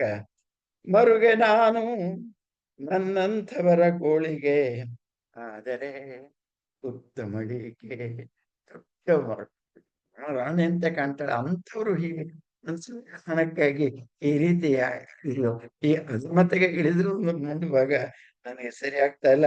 ಈ ಹದ ಬೇರೆ ಇಂಥವರಳಲನು ತಾಳಲೆ ಆರೆ, ನಂಗೆ ಸಹಿಸೋದಕ್ಕೆ ಸಾಧ್ಯ ಇಲ್ಲ. ನೋ, ಎಷ್ಟು ಸಡಿಲಲೆ ಸಾಕೊಂದು ವಿನಾಯಿತಿ. ಇವತ್ತಿವರಿಗೆ ನಾಳೆ ಮತ್ತೊಬ್ಬರಿಗೆ ಅಂತ ಒಂದು ವಿನಾಯಿತಿ ಕೊಟ್ಟು ಶಿಸ್ತು ಸಡಲ್ತದೆ. ಬಿಡ್ಬೇಡ ಅವಳನ್ನೊಳಕ್ಕೆ. ಈ ನಗರದಿ ಬಡವರಿಗೆ ಇಲ್ಲ ಮಿತಿ. ಎಷ್ಟು ಶ್ರೀಮಂತರ ಬಡವರು ಇದ್ದಾರೆ, ಅದರಿಂದ ಒಬ್ರಿಗೆ ಕೊಟ್ಟರೆ 10 ಜನ ಬರ್ತಾರೆ. ಆದ್ರಿಂದ ಯಾರಿಗೂ ಯಾವ ಕಾರಣಕ್ಕೂ ಒಂದೇ ಒಂದು ಸಂದರ್ಭದಲ್ಲಿ ಕೂಡ ಸುಮ್ಮನೆ ಎನ್ನುವುದು ನಿನ್ನ ಬಾಯಲ್ಲಿ ಬರಬಾರದು. ಯಾಕೆ? ಆ ವೀರಬಾಹುಕನಾಳು ನಾನು ಅವನಿಗೆ ಸಂತೋಷ ಮಾಡಕ್ಕಾಗಿರುವಂತವನು. ಉಳಿದಿದ್ದೆಲ್ಲ ನನಗೆ ಋಣ. ನನ್ನ ಮನಸ್ಸು ಅನ್ನೋದು ಸತ್ತು ಇದೆ. ವೀರಬಾಹುಕಿಗೆ ನಾನು ತತ್ತು, ಮಸಣದ ಬಾಡಿಗೆ ಅವನದು ಸ್ವತ್ತು. ನಾನು ತೊತ್ತು ಅವನು ಕಿತ್ತು ಅದಕ್ಕೊಳ್ಳದೆ ಬಿಡೆ. ಕುಸಿವೆನ ತಗೆ. ಅವನಿಗೆ ಸುಳ್ಳಾಗೋದಿಲ್ಲ, ಅವನಿಗೆ ಬರ್ಬೇಕಾದ್ದನ್ನ ತಪ್ಸೋದು ಇಲ್ಲ. ಇದು ಮನಗಾಣುತ್ತ ಚೆನ್ನಾಗಿ ಅರ್ಥ ಮಾಡ್ಕೋ, ನಡೆ. ಅಯ್ಯೋ ಹೌದು ಗೊತ್ತು, ಆಯ್ತು ನಾನು ಹೋಗ್ತೀನಿ ಅಂತೇಳಿ ಎಲ್ಲ ಪುಟ ಮುಂದೆ ಹೋಗ್ತಾ ಇದ್ದೀನಿ. ಪುಟ 61 ಮೊದಲನೇ ಸಾಲು. ಹರಿಶ್ಚಂದ್ರ ಹೇಳ್ತಾರ ಮಾತು. ಅಂತಃ ಶಿವ ಬಾಹ್ಯ ಶಿವ ನೀ ಕೊಡುಗೈ ದೊರೆ ಬಲ್ಲೆ ಭೂತೆಜ್ಜೆಗೆ ಹೆಣದಕ್ಕಿಯ ಯಾಚಿಪೆವು ಎನ್ನದಿರು ಒಲ್ಲೆ. ಉಪಾಸಿ ಪ್ರಧಾನ ಹರಿಶ್ಚಂದ್ರನಿಗೆ ಹೇಳ್ತಾ ಇರೋ ಮಾತು ತುಂಬಾ ದಾನಿ. ಇನ್ನಂತ ದಾನಿಗಳು ಇನ್ನಿಲ್ಲ. ನಾವು ಯಜ್ಞ ಮಾಡೋದಕ್ಕಾಗಿ ಒಂಚೂರು ಕೇಳ್ತಾ ಇದ್ದೇವೆ. ಭೂತ ಹೆಜ್ಜೆಗೆ ಭೂತ ತೃಪ್ತಿಗಾಗಿ ಮಾಡುವ ಯಜ್ಞಕ್ಕಾಗಿ ಹೆಣದಕ್ಕಿಯನ್ನು ಬೇಡುತ್ತಿದ್ದೇವೆ ಅಂತ ಉಪಾಸಿ ಪ್ರಧಾನ ಹರಿಶ್ಚಂದ್ರನಿಗೆ ಬೇಡ್ತಾನೆ. ಇನ್ನೂ ನನ್ಮುಗ ಅನ್ನೋದು ಅವನಿಗೆ ಗೊತ್ತಿಲ್ಲ, ಚಂದ್ರಮತಿ ಸಮೀಪದಲ್ಲಿ ಇದ್ದಾಳೆ ಅನ್ನೋದು ಅವನಿಗೆ ಗೊತ್ತಿಲ್ಲ. ಕಥೆ ನಡೀತಾ ಇದೆ ಹೀಗೆ. ನೀನು ಕೊಡುಗೈ ದೊರೆಯಾಗಿದ್ದೀನ ಬಲ್ಲೆ. ಅಂತಃ ಶಿವ ಅಂತರಂಗದಲ್ಲಿ ಮಂಗಳ, ಬಾಹ್ಯ ಅಶಿವ. ಎರಡು ಶಿವ ಇದೆ, ಎರಡು ಒಂದೇ ಅಲ್ಲ. ಅಶಿವ ಹೊರಗಡೆ ಇದು ಈ ಅಮಂಗಳದ ಕೆಲಸವನ್ನು ಮಾಡ್ತಾ ಇರುವಂತವನು. ಆದ್ರೆ ನಿನ್ನ ಮನಸ್ಸು ದೈವಿಕವೂ ದಿವ್ಯವೂ ತೇಜಸ್ಸಿನಿಂದ ಕೂಡಿದ್ದು ಆಗಿದೆ. ಆದ್ದರಿಂದ ನೀನು ಒಲ್ಲೆ ಅನ್ಬೇಡ.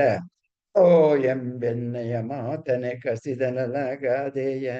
ನೀವೇನೋ ಅಂತೀರಿ, ಎಷ್ಟೊಂದು ಕೊಡ್ತೀರಿ ನಮ್ಗೊಂಚೂರು ಕೊಡಿ ಅಂತ.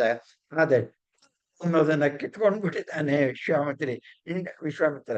ಅವನಿಗೊಂದ್ಸರಿ ದಾನ ಮಾಡಿದ್ಮೇಲೆ ಇನ್ನು ಯಾರಿಗೂ ಯಾವತ್ತು ಮಾತನ್ನಲ್ಲಿಲ್ಲ ಅನ್ನೋದಂತೂ ಯಾವತ್ತೂ ಇಲ್ವೇ ಇಲ್ಲ. ಓ ಎಂಬ ಎಣ್ಣೆಯ ಮಾತನೆ ಕಸಿದಿಹನು ಗೋಗಾದೇಯ. ನನಗೆ ಒಪ್ಪಿಡಿ ಕೂಳಲ್ಲದೆ ಇಲ್ಲವೂ ದಾಸ್ಯಾದಾಯ. ಹಾಳಾದ ನನಗೆ ಅವನು ಕೊಡುವ ಸಂಬಳ ಎಷ್ಟು? ಒಪ್ಪಿಡಿ ಅಕ್ಕಿ. ಅದನ್ನ ನಾನು ಬಿಟ್ರೆ ನನ್ಗೆ ಊಟ ಇಲ್ಲ, ಸತ್ತೋಗ್ತೇನೆ, ಶಕ್ತನಾಗ್ತೀನಿ. ಇವಾಗ ಯಜಮಾನಿಗೆ ಚೆನ್ನಾಗಿ ಸೇವೆ ಮಾಡೋಕ್ಕಾಗಲ್ಲ. ಆದ್ರಿಂದ ಕ್ಷಮಿಸಿ, ನಾನು ನಿಮಗೆ ಕೊಡಕ್ಕಾಗಲ್ಲ. ಆ ಹಿಡಿ ಕೂಳನು ಕೊಡಲಾಗದು ಬೇಕದು ಪೋಷಣೆಗೆ. ಕೊಂಡಾದಣಿಗಾದ ಮೈ ತಕ್ಕುದಲ್ಲ ಶೋಷಣೆಗೆ. ದೇಹ ಬಾಳಿಸಬಾರದು ನಾನು. ಉಪವಾಸಿ ಪ್ರಧಾನ ಸುಮ್ಮನೆ ಏನೇನು ಹೇಳ್ಬೇಡ. ಈ ಸಂದರ್ಭದ ಗಾಂಭೀರ್ಯವನ್ನು ಸ್ವಲ್ಪ ಅರ್ಥ ಮಾಡ್ಕೊಳ್ಳಿ ನೀವು. ಅಕ್ಕಿ ನನಗೆ ಕೊಡೋದು ಅಷ್ಟೇ ಅಲ್ಲ, ಇದ್ರ ಹಿಂದ್ಗಡೆ ಒಂದು ಮಂಗಳಕರವಾದ ಕೆಲಸಕ್ಕಾಗಿ ನಾವು ಬಿಡ್ತಾ ಇದ್ದೇವೆ. ಅದರಿಂದ ನೀನು ಇಷ್ಟೆಲ್ಲ ಮಾತನ್ನ ಯಾಕೆ ಹೇಳ್ತೀಯ? ಅಮಂಗಳದ ಪರಿಹಾರಕ್ಕೆ ಅತ್ಯವಶ್ಯ ಈ ಭೂತ ಬಲಿ. ಇದಕ್ಕಾಗಿ ಕೊಟ್ಬಿಡು, ಏನಾಗೋಲ್ಲ, ಚೂರು ಕೊಟ್ಬಿಡು, ಅಷ್ಟೇ ಅಷ್ಟೇ, ಒಂದೇ ಒಂಚೂರು. ತಾಳಲಾರೆ ಪರರ ಒಡವಯ ದಾನಗೈದನೆಂಬ ಪಳಿ. ಈ ನಿಂದೆ ನನಗೆ ಬೇಡ. ನಿನ್ನ ಗೈಮೆ ಯಾವುದನು ವೀರಬಾಹು ಪ್ರಶ್ನಿಸನು. ನೀನು ಯಾಕೋ ಒಂದು ಇಡೀ ಅಕ್ಕಿ ಅದು ಕೊಟ್ಟೆ ಅಂತ ನಿಮ್ಮ ಯಜಮಾನ ವೀರಬಾಹು ಕೇಳೋದೇ ಇಲ್ಲ. ಅವನು ಕೇಳದೆ ಹೋದ್ರು ನಾನು ತಪ್ಪು ಮಾಡಬಾರ್ದು. ಮುಂದಿನ ಮಾತು ಎಷ್ಟು ಚೆನ್ನಾಗಿದೆ. ಅವ್ರಿಗೆ ಪರ್ಮಿಷನ್ ಕೇಳ್ತೇನೆ, ಬೇಕಾದ್ರೆ ಒಪ್ಪಿಗೆ ಕೊಡ್ತಾರೆ. ನನಗೆ ಅವ್ರ ಸ್ವಭಾವ ಗೊತ್ತಿದೆ, ಬಹಳ ಸಣ್ಣ ವಿಚಾರ, ಇದಕ್ಕೆಲ್ಲ ನಿಮ್ಮ ಯಜಮಾನ್ರು ಬರೋಲ್ಲ ಅಂದಾಗ, ಅಯ್ಯೋ ಎಷ್ಟು ದೊಡ್ಡವರು, ಉದಾರಿಗಳು, ಅಯ್ಯೋ ಅಂಥವರಿಗೆ ನಾನು ಮೋಸ ಮಾಡೋದ? ಖಂಡಿತ ಕೊಡೋದಿಲ್ಲ. ಸುಮ್ಮನೆ ಆದ್ರೆ ಕೊಡ್ತಿದ್ ನಾನು. ಆದ್ರೆ ಈಗ ಅಂಥವರಿಗೆ ವಂಚನೆ ಮಾಡೋ ಈ ಕೆಲಸ ನನಗೆ ಬೇಡ. ಅಂಥದಣಿಯೇ ವಂಚಿಸುವಳೆ ಅಧಮ ನೆನೆಸುವೆನು. ಏನು ಹೇಳಿದ್ರು ತಿಂದಾಗಿಲ್ಲ. ಉಪವಾಸಿ ಪ್ರಧಾನ ತಲೆ ಮೇಲೆ ಕೈ ಹೊತ್ತ, ಮಂಗಳಬಹುದಿದರಿಂದೀ ನಡೆಗೂ ನಾಡಿಗೂ ದೊರೆಗೂ ನಿನಗೂ ಮಂಗಳವಾಗುತ್ತದೆ. ಆಚೆ ಹೊತ್ಸೋದಕ್ಕೆ ಇನ್ನಷ್ಟು ಮಾತಾಡ್ತಾನೆ. ಆದೊಡೆ ಪರಧನ ಹರಣದ ಪಾತಕ ನನಗೂ ಅಮಗೂ. ಅದೇ ಮಾತಿನ ಪ್ರತಿಧ್ವನಿ ಹರಿಶ್ಚಂದ್ರನ ಬಾಯಿನಲ್ಲಿ. ನೀನ್ ಕೊಟ್ರೆ ಎಲ್ಲರಿಗೂ ಮಂಗಳ, ನಾಡಿಗೆ ದೊರೆಗೆ ನಿನಗೂ. ಆದ್ರೆ ಕೊಟ್ಟರೆ ಅಮಂಗಳ, ನಿನಗೂ ಪಾತಕ ಬೇಡ. ಮಹದಾಶಯವಿರವಿರೆ ಕೊಡುವುದು ಬೇಡುವಗು ಹೊಲೆಯಹುದೇ. ಇದು ಮಂಗಳ ಕಾರ್ಯಕ್ಕಾಗಿ, ನನಗಾಗಿ ಅನ್ನ ಮಾಡ್ಕೊಂಡು ಊಟ ಮಾಡೋದಕ್ಕಾಗಿ ನಾನು ದಾನ ಕೇಳ್ತಾ ಇದ್ದೇನೆ. ಪವಿತ್ರವಾದ ಒಂದು ಯಜ್ಞ ಕಾರ್ಯಕ್ಕಾಗಿ ಮಾಡುವಂತಹ ಈ ದಾನ ಇದು ಸರ್ವರಿಗೆ ಶ್ರೇಷ್ಠವಾದದ್ದು. ಮಹದಾಶಯವಿರುವುದರಿಂದ ಇದು ಬೇಡುವವನಿಗೂ ಕೆಟ್ಟ ಅಲ್ಲ, ಕೊಡುವವನಿಗೂ ಕೆಟ್ಟ ಅಲ್ಲ. ಕೆಟ್ಟ ಅನ್ನೋದಕ್ಕೆ ಬಳಸಿರುವ ಪದ ಹೊಲೆ. ಅಯ್ಯ ಸಾಕು ಮಾತಾಡಿದ್ದು, ಕೈ ಮುಗಿತೇನೆ. ನಿಷ್ಠ ಇದೊಂದೇ ಉಳಿದಿದೆ, ಅದನ್ನು ಯಾಚಿಪುದೆ. ಇಲ್ಲಿವರೆಗೆ ಉಳಿಸ್ಕೊಂಡು ಬಂದಂತಹ ಸತ್ಯವಾಕ್ ಅದನ್ನ ಈ ಕಡೆಗಾಲದಲ್ಲಿ ಒಂದ್ ಕ್ಷಣದಲ್ಲಿ ಕಳಿಸ್ಬಿಡ್ತೀಯ. ದಮ್ಮಯ್ಯ, ನೀನ್ ಹೋಗು ಉಪಾಸಿ. ಈಗ ತಲೆ ಚೆಚ್ಕೋತಾನೆ. ತಾನ ಛಲದಿಂದಿಂಥ ಕೃಪಣ ಸ್ಥಿತಿಗೆ ಸಂಧಿ ಅರಸಗೆ, ದಾನ ಕೊಟ್ಟು ಕೊಟ್ಟು ಕೃಪಣ ಸ್ಥಿತಿಗೆ, ದಯಾಸ್ಥಿತಿಗೆ ಬಂದಿರುವ ಈ ರಾಜನಿಗೆ ಸತ್ಯ ಕಾಷ್ಟಾಲಂಬ ಸಾಕೆ ಆಪದಂಬುದಿ ತರಣೆಗೆ. ಆಪತ್ತೆಂಬ ಕಂಬುದಿ ಸಮುದ್ರವನ್ನ ತರಣೆ ಅಂದ್ರೆ ದಾಟುವುದಕ್ಕೆ ಸತ್ಯ ಕಾಷ್ಟವೆಂಬ ಆಲಂಬ ಸಾಕೆ ಅಂದ್ರೆ ಇವನ ಉದ್ಧಾರ ಈ ಸತ್ಯದ ಸ್ಥಾಪನೆಯಿಂದ, ನಡವಳಿಕೆಯಿಂದ ಸಾಧ್ಯವಾಗುತ್ತಾ? ನನಗಂತೂ ಅನುಮಾನ ಅಂತ ಹೇಳ್ತಾನೆ ಹರಿಶ್ಚಂದ್ರ. ಏನು ಋಷಿಗಳು ಅಂತೀರಿ, ಬೇಡ್ತೀರಿ, ವಿಚಿತ್ರ ಬೇಡಿಕೆ, ವಿಚಿತ್ರ ಕರ್ಮದ ವಿಚಿತ್ರ ವಿಧಿಗಳ ತವಸಿಗಳೇ, ಭವಿಷ್ಯ ತೋರುವ ರಹಸ್ಯವಾವುದನ್ನು ಅರಿತಿಯರು ನೀ. ಯಾಕೆ ಭವಿಷ್ಯವನ್ನೇ ಹೇಳಬಲ್ಲಂತಹ ದೊಡ್ಡ ವಾಸಿಗಳು ನೀವು, ಸಾಧಕರು ನೀವು, ಅಂಥವ್ರು ಈ ಸಣ್ಣ ಬೇಡಿಕೆಯನ್ನು ಬೇಡ್ತಾ ಇದ್ದಾರಲ್ಲ, ಇದು ರಹಸ್ಯ ಏನು ಹೇಳಿ? ವಿಧಾತ ಹತಕನ ವಿಷಾದ ಹೆಚ್ಚಲು ತಂದಿಹಿರಿ, ಅಸಂಗಿಗಳಿಗೆ ಪ್ರಸಂಗ ಏತಕೋ ನಾನರಿಯೇ. ಎಷ್ಟು ಚೆನ್ನಾಗಿದೆ. ನಾವೆಲ್ಲ ಸಂಘಿಗಳು, ಸನ್ಯಾಸಿಗಳು ಅಸಂಗಿಗಳು, ಬೇರೆ ಯಾವ ಸಂಪರ್ಕ ಇಲ್ಲದವರು, ಪರಮಾತ್ಮನನ್ನು ಮಾತ್ರವೇ ಸಂಘ ಇಟ್ಕೊಂಡಿರುವಂಥವ್ರು, ಧ್ಯಾನ ಮಾಡುವವರು. ನಿಮ್ಗೆ ಯಾಕೆ ಬೇಕಾಗಿತ್ತಿದು? ನನ್ನನ್ನು ಕಾಣುವ, ಕೇಳುವ, ತಗೊಳ್ಳುವ, ಯಜ್ಞ ಮಾಡುವ, ಮತ್ತೊಂದು ಮತ್ತೊಂದು ಯಾಕೆ? ಇದರ ಅಂತರಾರ್ಥ ಹೇಳಿ. ಅಸಂಗಗಳಿಗೆ ಈ ಪ್ರಸಂಗ ಏತಕೋ ನಾನರಿಯೇ, ವಿಧಾತ ಹತಕನ ವಿಷಾದ ಹೆಚ್ಚಿಸಲು ಬಂದಿದ್ದೀರಾ. ಅಯ್ಯೋ ಅಭಾಗ್ಯ ಭಾಗ್ಯನು ಕುತೂಹಲನಾಸ್ಪದ ಎಂತಾದೆನು. ಉಪಾಸಿ ಪ್ರಧಾನಿ ಏನ್ ಹೇಳ್ತಾನೆ? ಅಶುಭವ ತುಷ್ಟಿಗೂ ಮನ ಮಾಡಿ ಬಂದಿಹವದರೆ ಶುಭ ಪುಷ್ಟಿಗೂ. ಶುಭ ಪುಷ್ಟಿಗೆ ನಾವು ಒಂದು ಮಂಗಳ ಕಾರ್ಯಕ್ಕೆ ಬರ್ಬೇಕಾಯ್ತು, ಬಂದಿದ್ದೇವೆ. ಅದಕ್ಕಾಗಿ ನೀನು ಅಶುಭ ತುಷ್ಟಿಗೆ ಮನಸ್ಸು ಮಾಡಿದ್ದೇವೆ, ನಮಗೆ ನಿನ್ನ ಜೊತೆಯಲ್ಲಿ ಕೈಗೂಡಿಸು. ಪ್ರಭೂತ ಹೋಮಕ್ಕೆ ಹೆಣದಕ್ಕಿಯ ಚಟ್ಟದ ಬಟ್ಟೆಯ ಯಾಚಿಸಲು, ಈ ಭೂತೇಜ್ಜೆಯ, ಭೂತದ ಹೆಜ್ಜೆ ಅಂದ್ರೆ ಯಜ್ಞ ಹೋಮ, ಫಲವನ್ನು ನಿನ್ನ ಪುರಾಕೃತ ಪುಣ್ಯಕ್ಕೆ ಹೊಂದಿಸುವುದಕ್ಕೆ, ದಾನ ಕೊಡುವುದನ್ನು ಬರುವಂತಹ ಪುಣ್ಯವನ್ನ ಇನ್ನಿಲ್ಲಿಯವರೆಗೆ ಜನ್ಮ ಜನ್ಮಾಂತರಗಳಿಂದ ಗಳಿಸಿದ ಪುಣ್ಯಕ್ಕೆ ಈ ಅಕ್ಷನ್ನು ಸೇರಿಸೋದು ಬಂದಿದ್ದೀವಿ. ನನ್ನ ಕೃತ್ಯಕ್ಕೆ ದೂಡುವಿರ ಸುಕೃತವ ಪಡೆಯೇ. ಈ ಆಸೆ ತೋರಿಸಿ ನಿನ್ ಪುಣ್ಯ ಹೆಚ್ಚಿಸ್ತೀವಿ ಅಂತಾರಲ್ಲ ಹೇಳ್ತಾ ನನ್ನ ಕೆಟ್ಟ ಕೆಲಸಕ್ಕೆ ದೂಗ್ತಾ ಇದ್ದೀರಾ. ಯಾಕೋ ಸರಿಯಾಗಿ ಅರ್ಥ ಮಾಡ್ಕೊಳ್ಳೋ, ನಾವ್ ಹೇಳಿದ್ ಗೊತ್ತಾಗಲ್ಲ ನಿಮ್ಗೆ.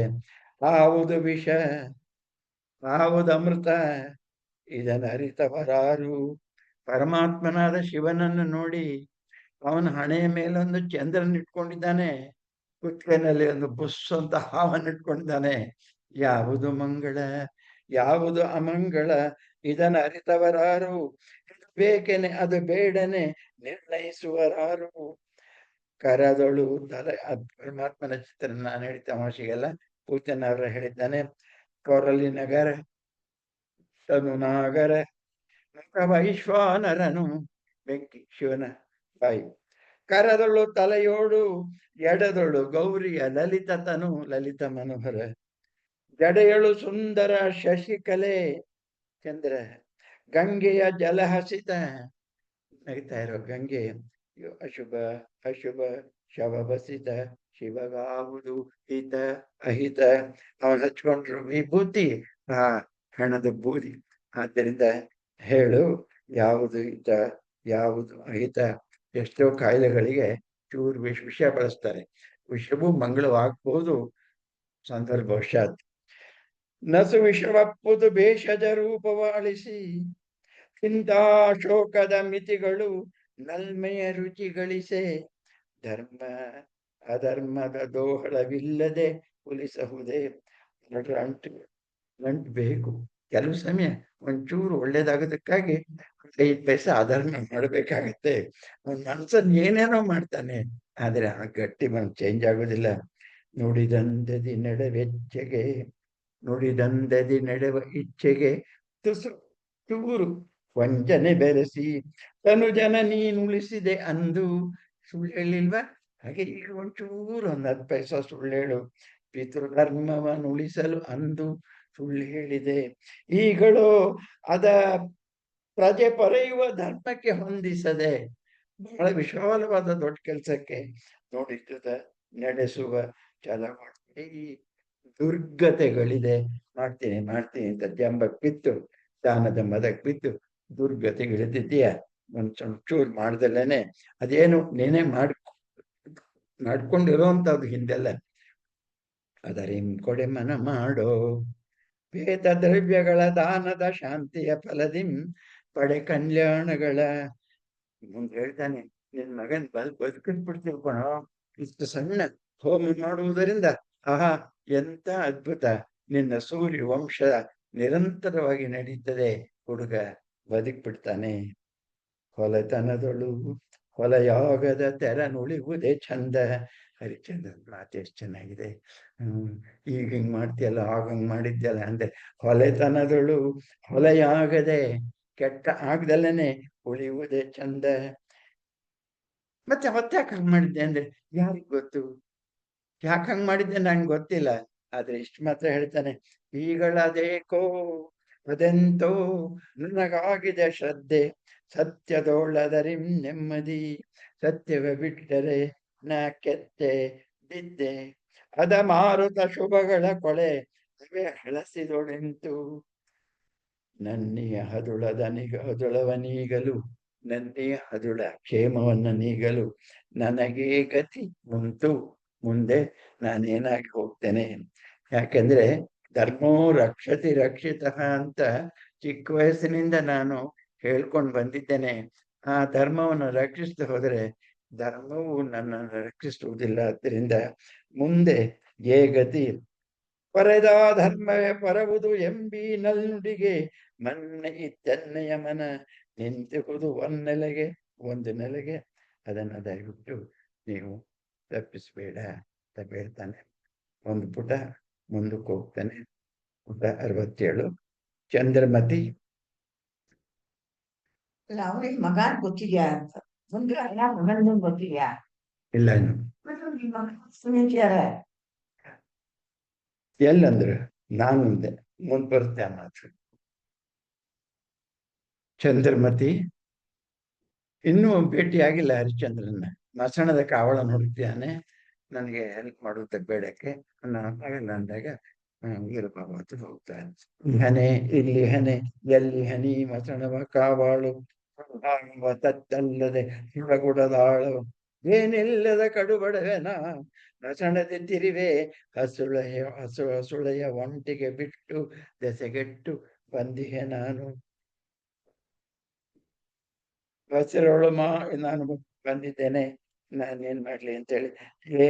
ಎನಗವನ್ನೆಲ್ಲ ಅದನ್ನು ಹಸುನದಿ ನೆನವೆ. ಈ ಕಷ್ಟದಲ್ಲಿ ಹರಿಶ್ಚಂದ್ರನ್ ಅಂತ್ಕೋತಾಳೆ.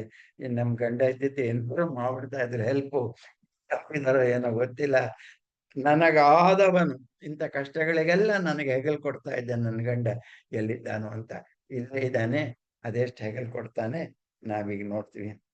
ಮತ್ತೊಮ್ಮೆ ಉಪಾಸಿ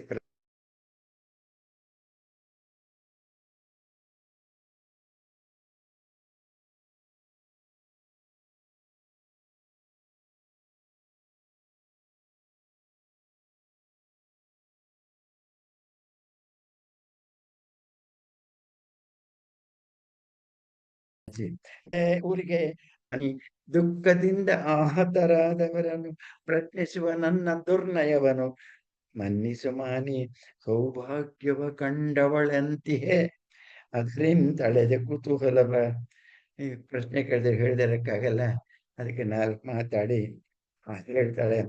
ಪತಿ ಸಿರಿ ನೀಗಿದ ಸುತನಮ್ಮೋರಿದ ಸತಿಯ ಹುಲು ಹೊತ್ತಲೆದನು ದೊರೆ ತನ್ನನೇ ಮಾರಿಕೊಳೆ ಇಂತಾಯ್ತು ಎಮ್ಮಿ ಬಾಳೊಳು ವಿಧಿ ಬೆಳೆದ ಬೆಳೆ ಅರಸಿತಿನ ತತ್ತಾಗಿಹೆನು. ಊರಿನಲ್ಲಿ ಬ್ರಾಹ್ಮಣನಲ್ಲಿ ಅಯ್ಯೋ ಗೊತ್ತಾಯಿತು ತಾಯಿ, ಕೈ ಮುಗಿದೆ ಮಗಳೇ ನೀನಾ ರವಿಕುಲದ ಅರಸನ ಸತಿಯ ಈ ತರದ ಆಪತ್ತೊಳು ಕೆಡಹಿದ ಶಟನೆಂತಹ ದೊರೆ. ಹರಿಶ್ಚಂದ್ರನ ಮನೆ ಒಳಗ ನಿನ್ನಂತ ಮಹಾರಾಣಿಗೆ ಕಷ್ಟ ತಂದಲ್ಲ ಅಂದಾಗ ಕೋಪ ಬರುತ್ತೆ ಅವಳಿಗೆ. ಇಂಥ ಮಾತಿನೊಂದ್ಸರಿ ಆಡ್ಬೇಡಿ ನೀವು. ನೋವಿನಲ್ಲೂ ಕೂಡ ಹರಿಶ್ಚಂದ್ರಿಗಿಂತ ತುಸು ಮೇಲೆ ಈ ಕಾವ್ಯದಲ್ಲಿ ಪೂತಿನ ಅವನು ಕೊಲ್ಲೋದಕ್ಕೆ ಹಿಂಜರಿಯುವಾಗ ಕೊಲ್ಲೋದೇ ನ್ಯಾಯ ಅಂತ ಹೇಳಿ ಕಣ್ಣಲ್ಲಿ ಸತ್ಯದ ದಾರಿ ಬಿಡದಂಗೆ ರಕ್ಷಿಸ್ತಾಳೆ. ಏನ್ ರಾಣಿನೇ ಹೀಗಂತಾರಲ್ಲ ಅಂತ ಉಳಿದವರು ಬೆರಗಾಗುವಂತಹ ಅದ್ಭುತ ಪ್ರಸಂಗ ಮುಂದಿದೆ. ದುರಾದೃಷ್ಟ ನನಗೆ ಮುಗಿಸಕ್ಕಾಗ್ಲಿಲ್ಲ.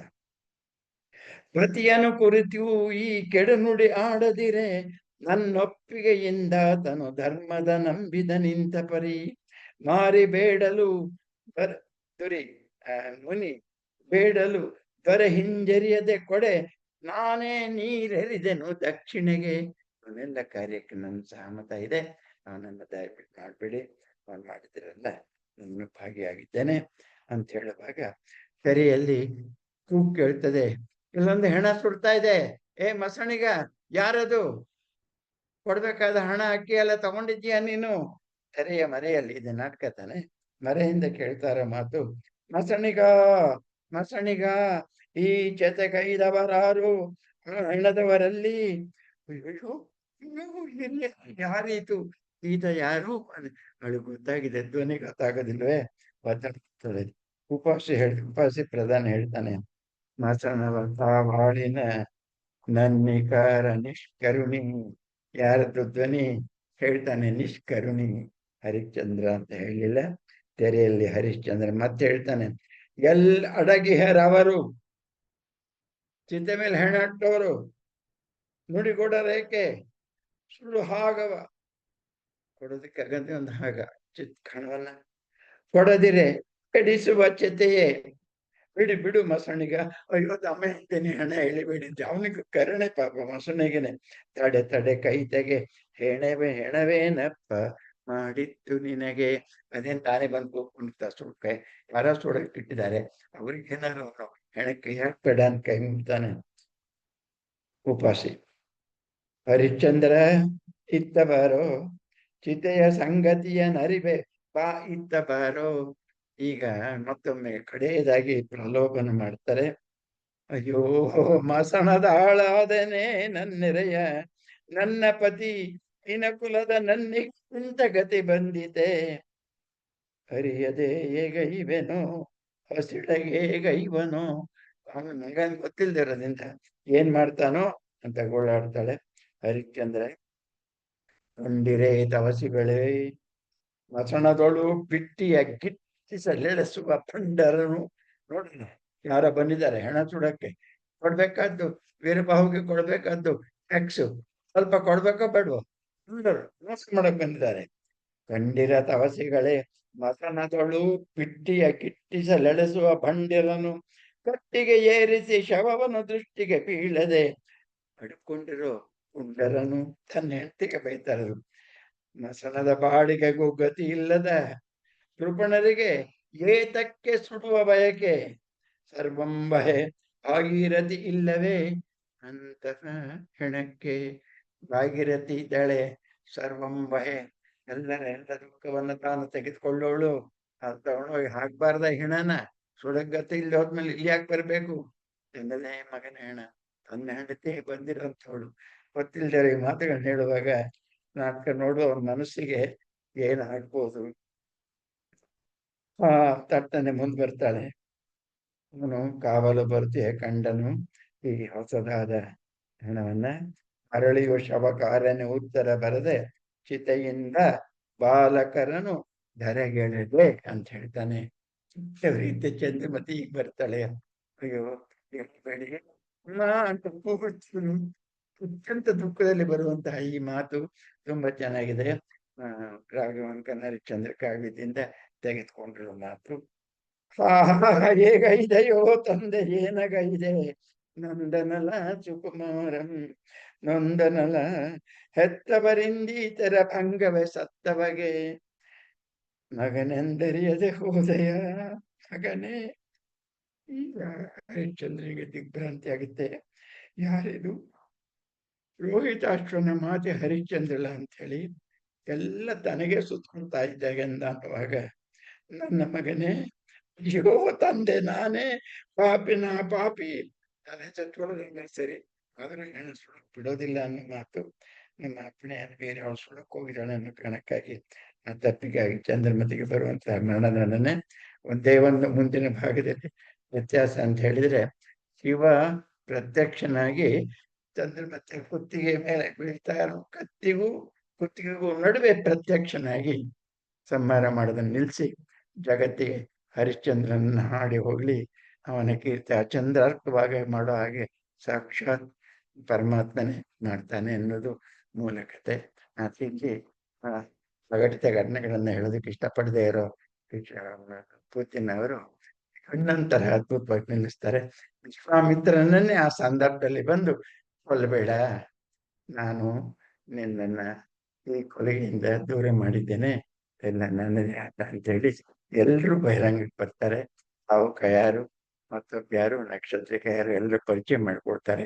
ಅವನನ್ನ ಶೋಕದಿಂದ, ದುಃಖದಿಂದ, ಕಷ್ಟದಿಂದ ಬಿಡುಗಡೆ ಮಾಡ್ತಾರೆ ಅನ್ನೋ ಮಾತು ಒಂದು ಬರುತ್ತೆ.